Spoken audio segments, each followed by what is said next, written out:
dans le final. Notamment, Alassane Ouattara, par exemple, a dit que si vous êtes gagnant au premier tour, ce sera dû à la fraude. Mais Alassane Ouattara est un menteur.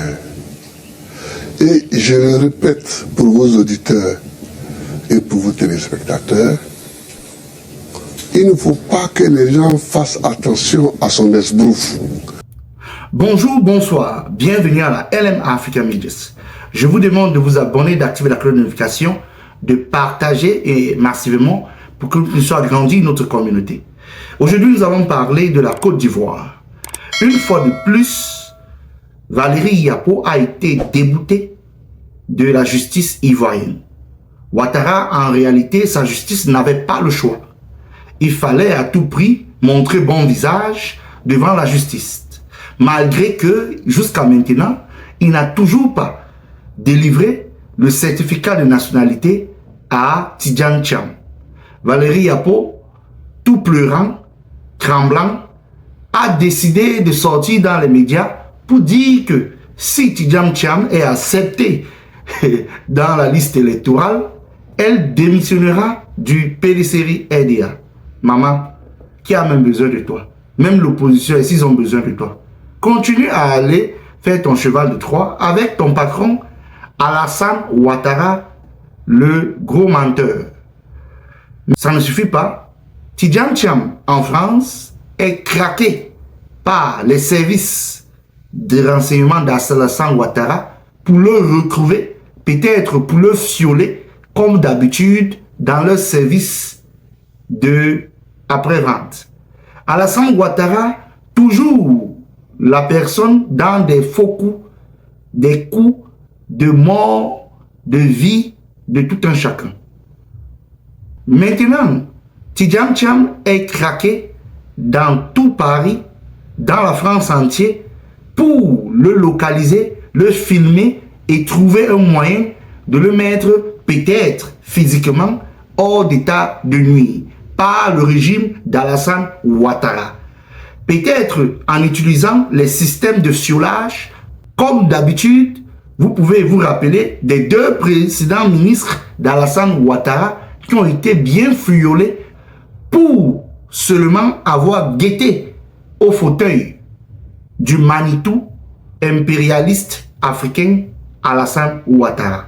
Maintenant, voilà que Tidjane Thiam qui est craqué, auquel il doit prendre des mesures de sécurité pour sa vie, parce que Alassane Ouattara ne le lâchera pas, parce que Alassane Ouattara considère que le PDCI-RDA fait partie de son RHDP. Et Alassane Ouattara est prêt, même avec la force, de récupérer le PDCI-RDA. De plus que dans les armoiries du RHDP, le PDCI-RDA, leur logo en fait toujours partie. Alassane Ouattara, refusant le certificat de nationalité à Tidjane Thiam, mais a toujours envie d'avoir sa peau. Maintenant, voilà un autre qui sort de nulle part, Jean-Louis Billon. Voilà aussi un autre qui sort de nulle part, qui sort d'un sommeil profond auquel il se baladait entre le RHDP et le PDCI-RDA. Un monsieur qui est RHDP la nuit et PDCI-RDA en journée. D'une duplicité terrible auquel on ne peut faire confiance dans le domaine politique. Un monsieur qui mange partout, Jean-Louis Billon, un incongru. Le voilà qui se lève un matin, décide de faire une presse de conférence pour dire à Mondo Vision qu'il représentera le PDCI-RDA. Vraiment, la politique c'est quelque chose d'autre en Côte d'Ivoire. Ce n'est pas peut-être différent du Cameroun. Allons seulement. Voilà aussi que Jean-Luc Billon dit qu'il est l'enfant, le fils, et il a toujours lutté pour la Côte d'Ivoire. On ne sait quand il a lutté. Peut-être il luttait pour son gombo, pour sa poche et pour le positionnement. Je voudrais qu'on écoute cet extrait de Jean-Luc Billon en presse de conférence où il élaborait son plan et son envie de gérer la Côte d'Ivoire. Écoutons-le et reprenons-nous juste après. Je demeure militant du PDCI RDA. Je suis candidat à l'élection présidentielle de 2025.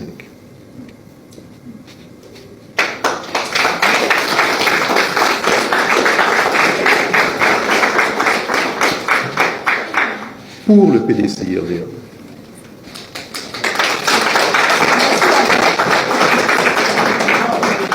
Que le parti ouvre le jeu démocratique les jours à venir. Dans tous les cas, je prends mes responsabilités. Je n'abandonnerai pas mes convictions.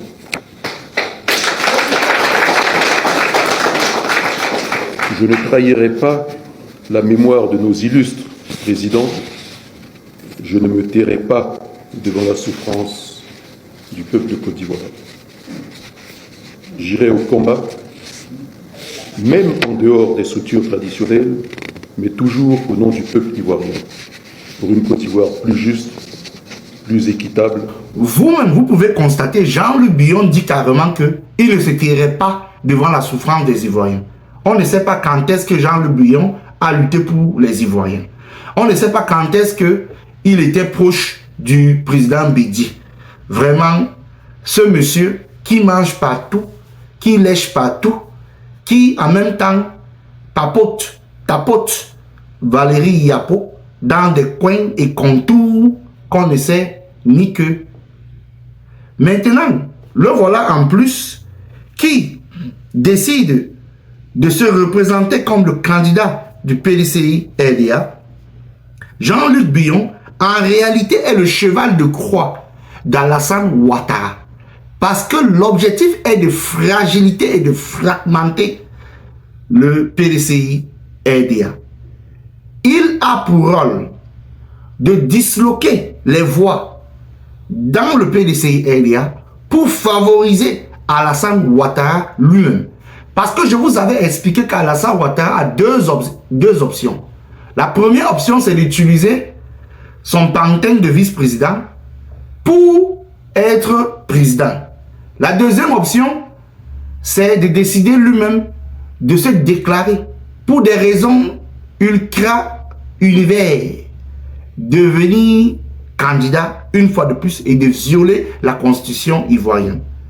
Alassane Ouattara, un monsieur qu'on ne connaît pas son histoire. Seul Sarkozy peut nous expliquer d'où Alassane Ouattara vient. Parce que lui, on sait seulement qu'il a dirigé plusieurs pays en travaillant comme directeur de la zone Afrique. Mais on ne connaît aucun pays en Afrique qui s'est développé jusqu'à maintenant. Alassane Ouattara, presque 40 000 milliards de francs CFA de dette. Qui va payer? Vous, Ivoiriens, vous allez vous payer ça. Lui, il est en train de préparer sa retraite et parti avec sa famille. Maintenant, voilà que Jean-Luc Billon sort de son sommeil, fait son cheval de croix pour fragiliser le PDC-RDA. Mais, comme les archives ne mentent jamais, Ahmed Bakayoko avait typiquement parlé de ce monsieur, de Jean-Luc Billon. Qui est réellement Jean-Luc Billon? Comme moi je ne le maîtrise pas en tant que personne, Ahmed Bakayoko, le feu Ahmed Bakayoko qu'on a fiolé, va nous dire exactement qui est Jean-Luc Billon. Écoutons Ahmed Bakayoko et reprenons-nous juste après.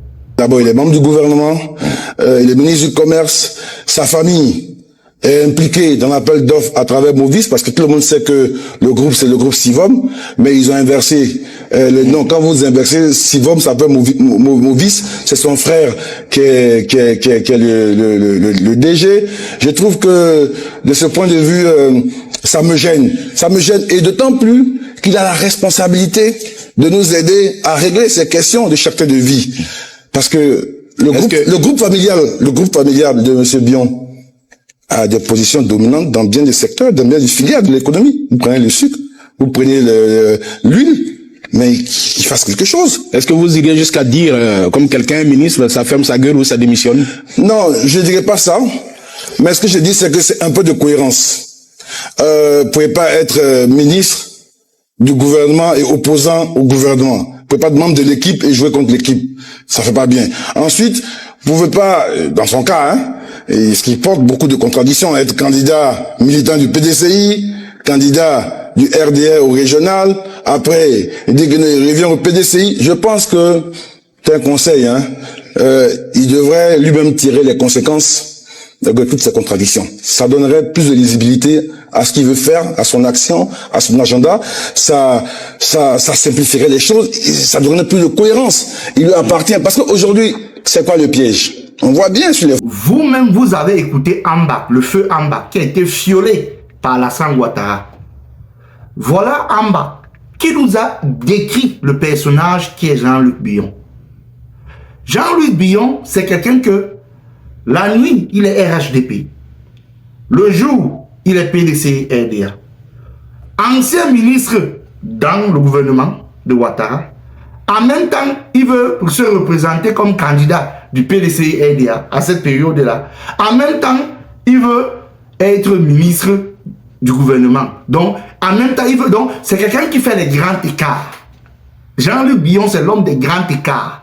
Lui, il n'aime pas dealer avec un seul patron. Il veut être dans les deux côtés et manger et s'empiffrer dans la politique ivoirienne.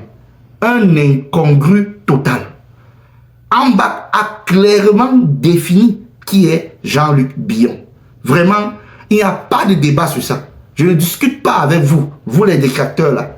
Après, vous allez venir commenter ici là, faire vos sales jeux là, alors que vous comprenez bien ce que Amba avait dit. Lui-même qui a été violé par son patron, qui veut un 4e mandat. Voilà ça. Le grand Alassane Ouattara. Le fils de la France-Afrique.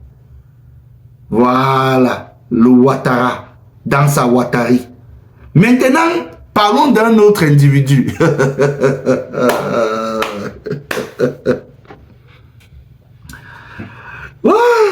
Oh Seigneur.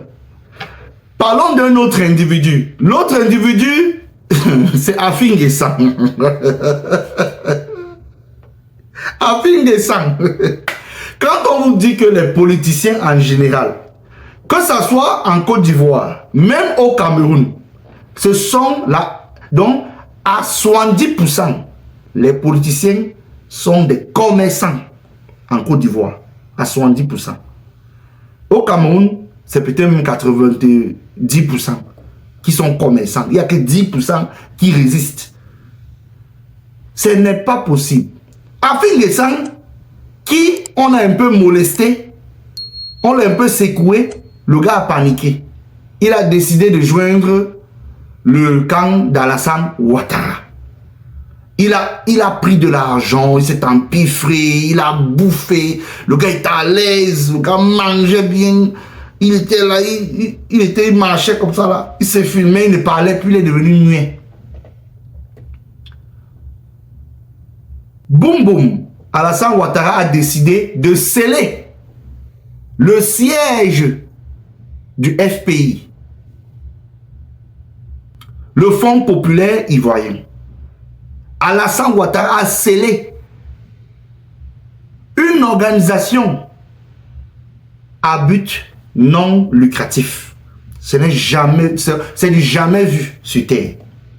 Alassane Ouattara a scellé le siège d'un parti politique, l'un des plus grands partis quand Gbagbo avait encore ce parti politique, avant que Ouattara monte le même Afin Guessant d'arracher le parti à Gbagbo. Voilà le karma. Il a fait ça, on lui a un peu donné un peu d'argent, il a mangé, il s'est empiffré.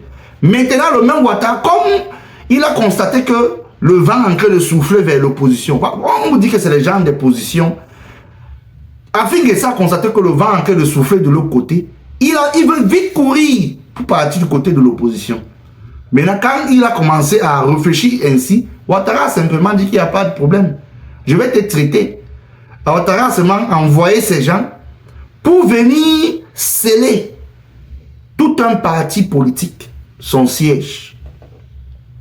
Je demande, Afin Guessant, tu vas faire tes réunions où? Dans un garage, dans une boulangerie, dans une librairie, ou bien au tourne d'eau. Mais il faut nous dire. Bien dans ta maison, bien dans la maison de tes grands-parents. Afin que ça, tu vas faire comment? Et on dit en plus, selon certaines sources, que toi, afin que ça, tu dois pour impôt 4 milliards de francs CFA. Afin que ça. Donc Ouattara ne veut pas te donner 20 ans. Il a décidé de te donner 4 milliards comme dette d'impôt. Pour une organisation à but non lucratif. Ouattara, ce reptilien impérialiste, ce monsieur dangereux pour la Côte d'Ivoire, celui qui divise la Côte d'Ivoire, il refuse la réconciliation jusqu'à maintenant. Voilà l'envoyé de Macron. Voilà ton ami Macron qu'on a giflé là-bas. Si c'est Gilbert, si c'est Gisabelle, si c'est qui là, on lui a giflé. On ne sait pas si on l'a giflé avec 2 mains, ou bien avec une main, ou bien c'est un coup de poing. Jusqu'à ce qu'il a même demandé la main pour descendre, on a dit non. Voilà ça, Ouattara. On ne t'entend pas parler. Tu n'envoies pas aussi les condoléances que vraiment ta femme là, c'est terrible. On ne sait pas si c'est la femme ou bien c'est qui. Ah, Ouattara, tu vas gérer ça avec ton patron là-bas. Non, on ne sait pas si c'est la femme qui l'a giflé ou bien c'est l'homme qui l'a giflé. Toi-même, Ouattara, tu vas nous dire. Afin Guessant, je reviens sur toi. Comme vous pouvez voir dans cette vidéo, Afin Guessant est dans les taux de Ouattara. Comme vous voulez toujours jouer avec un système comme celui de Ouattara, pour que vous partez manger, vous gagnez les marchés, et puis quand ça pète, vous commencez à crier sur tous les toits, pour qu'on vienne vous sauver. Il faut arrêter vos jeux là, vous les opposants. Soit vous êtes des hommes droits, vous partez au combat avec le ventre déjà plein, soit vous laissez la politique, au lieu d'aller au combat avec le ventre vide et la famine, pour que dès que Ouattara te propose un peu les marchés, etc., tu cours. D'ici peu même, Ouattara va même, il va prendre le FPI là, avec la force, il va mettre dans son RHDP, tu ne vas rien faire. Parce que tu as donné la main. Quand on vous dit d'être des opposants sérieux, tu as pris le parti entre les mains de Gbagbo. Tu t'es dit que tu devais t'en sortir. Voilà ça. Ça t'a rattrapé. Voilà quelqu'un comme Ouattara ne blague pas avec ce pouvoir. Et Ouattara, c'est quelqu'un il aime le rapport de force.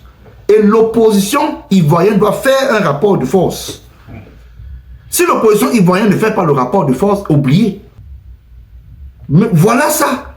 Ouattara ne blague pas avec ce pouvoir. Donc il faut être sérieux. Même l'AES, la suivi de l'AES, je ne fais que de le dire, dépend si Ouattara n'est plus au pouvoir. Si l'AES veut éviter et veut réduire son taux de problème, ils doivent se réassurer d'aider l'opposition ivoirienne, de même les financer aussi, parce que Ouattara finance les terroristes pour aller attaquer l'AES.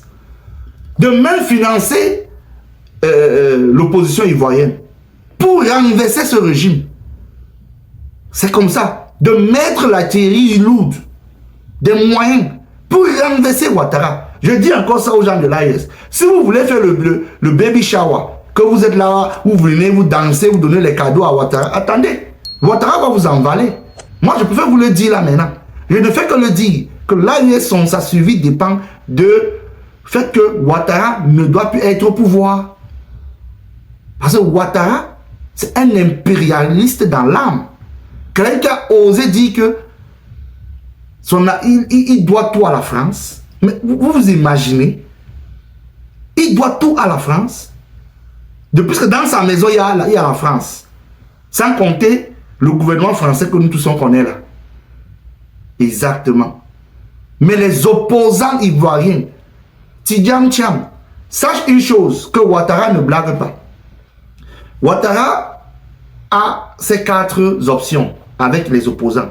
Et tous les opposants ivoiriens. Si vous ratez avec les impôts, parce que ne vous étonnez pas que, comme il a commencé cette tactique-là, il va même aller contre le PPACI. Hein. Il va aussi sceller leur truc. Ouattara est capable de le faire. Il scelle votre truc, il vous rend clandestin. et c'est l'option que je vois venir. Il est en train de faire le coup essai. Il risque peut-être d'utiliser ce moyen de commencer à vouloir sceller les sièges des partis politiques. Du PDC-RDA, du PPACI, etc. Ils risquent de sceller. Et le GPS même. Pour GPS, alors n'en parlons même plus. On les a même bannis même. Il dit que Ouattara, ce monsieur, c'est un mauvais monsieur. Donc un mauvais type d'une méchanceté terrible. Un ingrat d'un autre monde. Il a trompé Gbagbo. Il a trompé Bédi. Il a trompé les Ivoiriens. Quand les Ivoiriens parlent, oh, Abidjan est développé. Oh, mais d'Abidjan, vous avez quoi? Il n'y a rien d'autre. Et vous avez une dette de 40 000 milliards de francs CFA à payer. Donc vous avez la main ici comme ça là. Le Fonds monétaire international est comme ça derrière vous. Vous ne payez que les intérêts depuis. Et c'est exactement ça. Ouattara, comme je vous l'ai dit, Ouattara a 4 options que lui, il met les opposants hors d'état de nuire. Soit, il se rassure de te frapper avec le côté financier, donc les impôts, auquel c'est interdit, normalement, la loi normale interdit que on taxe les partis politiques. Parce que ce sont des organisations à but non lucratif. Donc Ouattara veut maintenant frapper l'opposition avec les impôts. Et maintenant, s'il vous loupe avec les impôts, préparez-vous. Si vous êtes malade, rassurez-vous d'aller vous soigner dans un pays voisin. Et qui ne connaissent même pas où vous partez vous soigner. Parce que Ouattara est capable de vous mettre le soling dans les aiguilles. Vous connaissez ce qu'il fait à d'autres personnes. Il vous met le soling dans les églises. Le genre que quand tu entres, tu ne sors plus. Parce que tous les hôpitaux, il a déjà passé vos informations. Dès que vous venez même seulement pour l'oreille, on va partir opérer le cœur.